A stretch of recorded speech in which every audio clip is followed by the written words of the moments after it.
भरती आली आणि हे तर प्रत्येक वेळेस प्रत्येक पावसाळ्यात भरती होती ह्या प्रक्रिया आहे, नैसर्गिक प्रक्रिया आहे, ती येतच असते.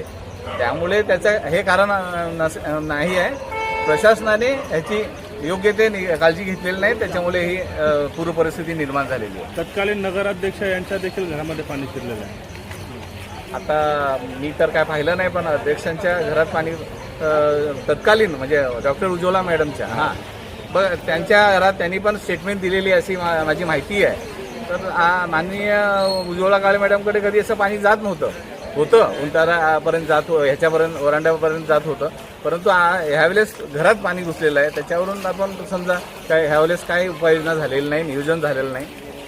या सर्व परिस्थितीबद्दल मुख्याधिकारी यांना विचारलं तर त्यांनी प्रतिक्रिया देण्यासाठी टाळलेली आहे. मुख्याधिकारी जी प्रशासनाने कारवाई केली असती तर ते पुढे आले असते.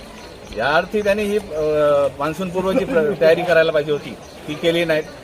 पालघर नगर परिषद हद्दीतले विकास योजना झाली, त्याच्यात जर नैसर्गिक नाले दाखवले असते तर ही परिस्थिती आली नसती. त्या बाबतीत आमच्या सन्माननीय सदस्य अरुण मानेंनी जी भूमिका घेतली ती पण त्याची अंमलबजावणी पण आजपर्यंत केलेली नाही. दुसरं असं का विकास योजनेतील विकास परवानगी देणे म्हणजे बांधकाम परवानगी देणे हे मुख्याधिकाऱ्याचा अधिकार आहे.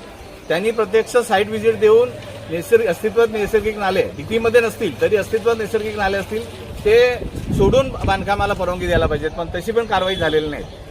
त्याच्यामुळे ही परिस्थिती निर्माण झालेली आहे.